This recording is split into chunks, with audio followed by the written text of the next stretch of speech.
自我，硬漢子拼出一身刺，流汗血盡赤心，追尋大意義，生命作賭注。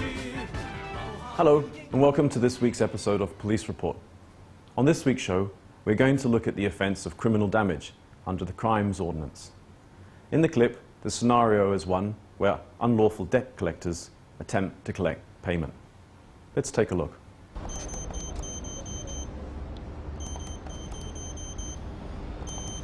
咦？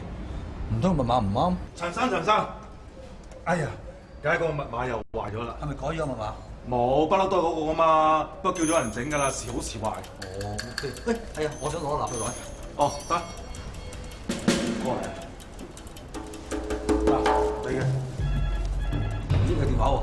哦，等陣先，你簽我個名先嚇。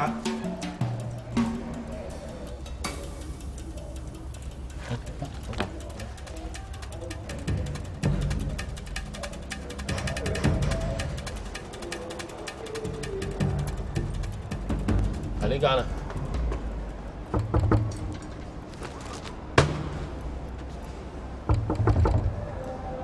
冇人喎，黐大字噃。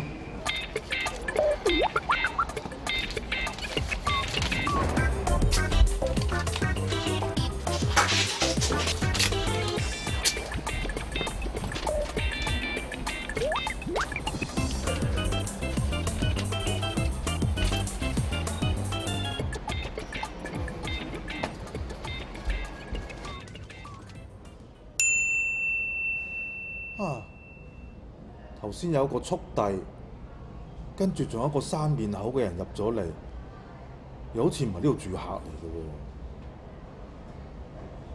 唔係啦，都係上樓巡一巡穩陣啲。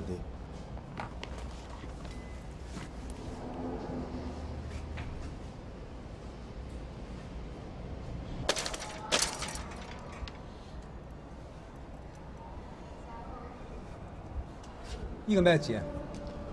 電字啊嘛，欠債還錢速電堅哥啊嘛。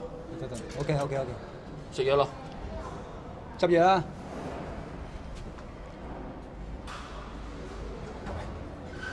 有聲，有人喎。呢條友仔啊，專登唔開門㗎。豈有此理啊！做嘢。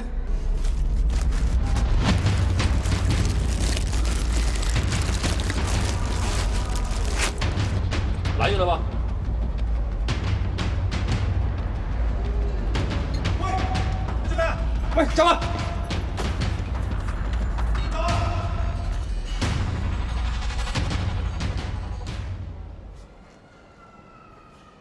哇，唔係嘛？兩個走得咁快，去咗邊啊？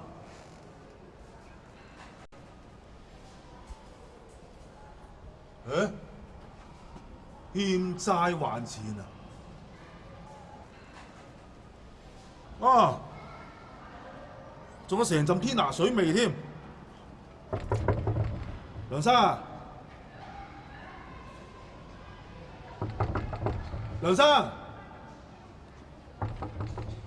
梁生喺咪度啊？樓下保安明啊！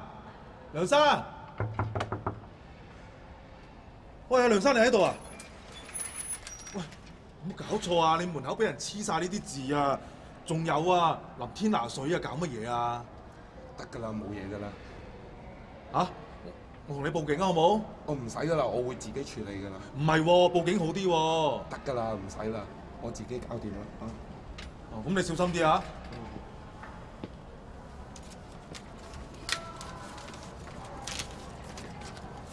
Fortunately, the security guard in the clip was very alert and prevented the debt collectors from setting fire to the door of the flat. Under the Crimes Ordinance, when property is deliberately damaged or destroyed by fire, the culprit will be charged of arson and face life imprisonment. That's all for this week's show. Thank you.